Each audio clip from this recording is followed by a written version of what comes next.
C'est bien un chat, avoir des couettes noires. Ouais, bah surtout voilà, j'allais te dire avec le chat, c'est sûr que tous les poils blancs, c'est... C'est un enfer ce chat. On va le tondre. Ce serait un chat nu. Vous auriez dû prendre un chat sans poil, moi je disais. Non mais on dirait une couille. Franchement, les chats comme ça, on dirait des grosses couilles. Bon, donc... Après cette Ouais, interlude, c'est clair. tu peux comment faire ton intro. Interlude de grosses couilles. Donc, ouais, voilà. J'ai beaucoup trop d'idées. Ouais, donc il fallait qu'on parle de création quand même. Exactement. La création sur internet. Oui, je pense, parce que tous les deux, on fait plus de la création sur internet. Déjà, pourquoi tu t'es dit, tiens, je vais créer des trucs sur internet? Question ultra large. Mais c'est vrai, non mais c'est vrai que ça peut être bizarre de se dire qu'on crée des choses. Je crois que j'avais envie d'être un petit peu vue Ouais. aussi par des gens qui avaient pas un œil déjà sur moi de base, tu vois, en tant que Ok. personne, qui me connaissaient pas quoi. Parce que tes proches, ça peut être hyper vite biaisé. Ouais, C'est ouais. genre, on a tous fait ce truc, on monte ça à nos proches, ils font genre soit ah là c'est trop bien Ouais. et tout, alors que tu dis bah ouais mais tu sais c'est comme genre moi je sais que ma mère quand j'étais petite je lui demandais si j'étais mignonne ou si ça m'allait bien, elle me disait Ouais. oui ça te va bien et j'aurais pu être habillée en sac à patates, elle m'aurait dit que ça allait bien, tu vois genre et c'est Quel exactement la même mignon chose sac avec à ce que tu patates. crées, non mais c'est ça, c'est exactement la même chose avec ce que tu crées en fait, genre tes potes bon, c'est vraiment tes potes, ils vont te dire quand c'est Oui, foiré, ouais, tu ouais. vois, mais ils vont toujours être hypés un peu, à dire Ouais. c'est trop bien et tout. Et là, j'avais un peu plus envie d'avoir peut-être des gens potentiellement qui me découvraient, puis de partager, parce que de base, moi, quand je voulais parler de cinéma, je voulais parler avec d'autres personnes, mais pas nécessairement des cinéphiles. Ouais. C'est beaucoup plus facile de partager son taf et d'ensuite d'échanger avec les autres. Ouais. Et ça te motive aussi, je trouve, en tant que créateur, de rencontrer d'autres créateurs. Mais ouais, je suis totalement d'accord. Et comme tu disais, moi, j'avais plus commencé la vidéo pour montrer à mes potes ce que je faisais, tu vois. En mode, tiens, je partage ça. C'est un peu la facette que vous connaissez pas forcément. Et moi qui suis en colocation avec Arnaud depuis très longtemps, c'est aussi lui qui m'a donné ce petit goût de, tiens, créons des choses. Au début, je l'aidais. Après, j'ai pris goût à ça. Et je me suis dit, tiens, moi aussi, j'ai envie de lui montrer que j'arrive à faire des trucs. Et c'est vrai que, pareil, au bout d'un moment, tu te dis, tiens, j'ai envie de le montrer aux autres pour avoir ce côté plus objectif, en mode, tu te confrontes un peu à Internet et tu te dis, il y a beaucoup de gens, donc il y aura beaucoup de gens qui vont pas aimer et beaucoup de gens qui vont aimer aussi. J'ai toujours eu l'impression que je créais un peu... Enfin, ça a toujours été... Je créais pour moi. Ensuite, je partageais pour les autres pour voir. Mais j'ai jamais eu cet objectif, comme peut-être d'autres créateurs ont pu avoir, de commencer à créer pour les autres. Parce que je vois qu'il y a un peu deux types de personnes sur YouTube de manière générale. Totalement. Où t'as plus des gens qui commencent une chaîne parce qu'ils veulent vraiment créer du contenu pour un public. Ouais. Et t'as des gens qui créent pour eux et qui veulent se dire que s'il y a des gens qui sont intéressés par leur manière de faire, bonus ils accrochent, tu vois. Ouais, voilà. Et je pense que toi comme moi, on est plus dans la deuxième démarche. Ouais. Mais c'est sûr que j'avais fait une vidéo là-dessus, tu te souviens, je t'avais même appelé, Oui, qui s'appelait Ne publie pas. En fait, Ouais. j'avais fait une vidéo qui n'est plus visible sur l'internet mondial, désolé, où j'avais projeté des lumières sur ma face et j'avais appelé Dim parce que en fait c'était un peu inspiré de ce qu'il avait fait à l'époque. Et je racontais justement que pour moi, en tout cas, t'es pas obligé de publier ce que tu crées. Ouais. Parce que je sais qu'il y a beaucoup de gens qui veulent créer mais qui disent ouais mais du coup ça veut dire qu'il faut que je le publie sur internet, donc ça veut dire qu'il faut que je me confronte aux autres et à la vie des autres sur ce que je fais. Des fois, tu peux te freiner en plus sur ça. C'est ça. Donc, Et puis ça peut biaiser aussi ta création comme une mauvaise contrainte entre guillemets, tu vois. Ouais. Donc du coup t'es pas forcé de publier ce que tu crées sur internet, mais... J'ai pas mal de vidéos en non répertoriées qui sont finies de A à Oui, c'est Z ça. mais qui sont jamais sorties, tu vois. Quand t'as trop d'idées, moi ça m'arrive de pas réussir à passer à une autre idée tant que j'ai pas fini l'idée que j'avais en tête depuis un moment.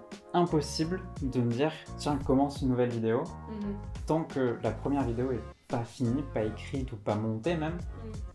Je suis à plat, j'arrive pas du tout à passer à autre chose. Ouais. Donc des fois c'est ça qui est bien où je me dis fais-la, tourne-la, tu la montes et si tu la postes pas, enfin si tu sens plus de la poster, la poste pas, mais au moins tu as vidé ton esprit de cette idée. Comment créer sans se frustrer Ouais. En fait, je pense qu'il faut choisir sa frustration. Ouais. C'est trop bizarre dit comme ça, genre vraiment ça fait ça domazo, genre ouais, je vais choisir ma frustration pour créer. Non, mais je pense qu'il faut choisir l'endroit qui te frustre le moins et le garder. Genre moi par exemple, je sais que ce qui me frustre le plus, c'est le montage en vrai. De plus en plus, parce qu'en fait je vois que je passe de plus en plus de temps, mais plus tu passes de temps, plus t'es perfectionniste sur ce que tu fais. Je trouve, en tout cas, moi c'est mon taf du coup maintenant de créer du contenu sur les réseaux, tu vois, et le montage pour n'importe quelle vidéo, je trouve ça frustrant parce que je veux aller toujours plus loin, je veux toujours chercher un petit détail en plus, je veux toujours... tu vois, genre essayer de cleaner de plus en plus parce que je progresse. Mais en fait, ta marge de progrès, vu qu'elle avance, mais que toi, tu n'as pas le recul, et ben du coup, en fait, ça te frustre de plus en plus, tu vois. Et moi, j'avoue que ma frustration dans la création, je préfère la laisser là parce que je trouve qu'elle est assez saine. Que du coup, après, tu peux te regarder un peu de l'extérieur et te dire, bon, là, je mets un peu plus de temps, mais c'est parce que j'apprends un nouveau truc. C'est ça. Parce que je fais quelque chose de nouveau et tout. Je sais pas trop si toi, genre, vu que ton taf est un peu plus institutionnel, on va dire, enfin, que le motion que tu fais, c'est un peu plus institutionnel. Vous voyez que je galère à trouver mes mots ou pas, là? Est-ce que, genre, t'as plus des frustrations de création ou c'est grave automatique, t'es en mode comme ça Justement, la frustration quand tu fais de l'institutionnel, du corporate, elle est décuplée, et c'est là où tu as l'échange de comment faire des compromis sur j'ai envie de créer quelque chose de nouveau même dans le corporate, que ça change et qu'il y ait une petite étincelle de waouh, ça change dans le motion design de d'habitude, mais ajouter ce que le client a envie, tu vois. Et c'est là où moi je sais que pendant un moment j'étais frustré dans mon taf, et ce qui m'a poussé à créer encore plus sur YouTube, où tout ce que je pouvais pas faire dans mon taf, je me suis dit là, j'ai une cour de récré immense qu'est internet, autant faire des trucs sur ma chaîne YouTube avec du motion design parce que ça m'éclate, tu vois. Et donc ça a fait que j'ai fait des vidéos, genre la vidéo sur Jurassic Park. À la base, c'était censé être juste une petite étude toute rigolote à faire où je comptais les dinosaures dans chaque plan, tu vois. Déjà, il dit ça. Attends, mais tu dis ça comme. Non, mais c'était un petit truc simple. Je veux dire, je comptais juste des dinosaures. J'ai passé quoi, 4-5 week-ends. Bon. Mais au final, c'est ça, où dans la création, même dans mon taf de maintenant, il y a toujours des portes de sortie pour changer de frustration en création. Et comme tu disais aussi, la contrainte peut amener la création comme elle peut la freiner. De ouf. C'est vrai que YouTube, je trouve aussi, te met... on en avait parlé un petit peu en off. Mais c'est vrai que YouTube, comparé à Twitch, au niveau de la création et des contraintes, c'est quand même très différent, je trouve. Et notamment au niveau des contraintes de création, de concept. Un concept que vous allez voir sur YouTube, il est souvent, en tout cas par des créateurs qui ont un contenu, un propos derrière, il est souvent très réfléchi, il y a souvent beaucoup de travail derrière, peut-être des gens même qui sont appelés à travailler avec ces personnes. Alors que Twitch, t'as plus cette simplicité, je trouve, de se dire j'ai un concept, j'ai une idée, je la fais maintenant, à telle heure, avec les gens qui sont là. C'est très différent, je trouve, c'est très différent, enfin c'est une très bonne évolution, mais c'est très très différent. Et c'est un tout autre travail en fait. C'est là où c'est très dur de comparer Twitch à YouTube en tant que créateur. Parce que t'as une vision totalement différente de la création sur la plateforme. Mais oui, tu vois par exemple les concepts, moi personnellement les concepts que j'ai sur Twitch, je les ai imaginés en tout cas en me disant c'est trop cool parce qu'il y a de l'interactivité qui joue. Et sur YouTube, à la différence, c'est que je balance vraiment ma vidéo comme il y a 0 vues, il y a 200 000 vues, c'est pareil, tu vois, genre vraiment. Et du coup, avoir les gens en plus qui interagissent avec toi sur Twitch, c'est quand même hyper stimulant pour la créativité. De ouf. Tu vois, par exemple, je faisais les storyboards. J'ai fait une storyboard sur Mulan. Et du coup, j'ai fait un doublage de scénario écrit par Google, du coup, avec un abonné. Donc, j'avais un abonné qui faisait Mulan et moi, je faisais Mouchou. Et de cette idée-là, en fait, je me suis dit, mais je vais faire des doublages.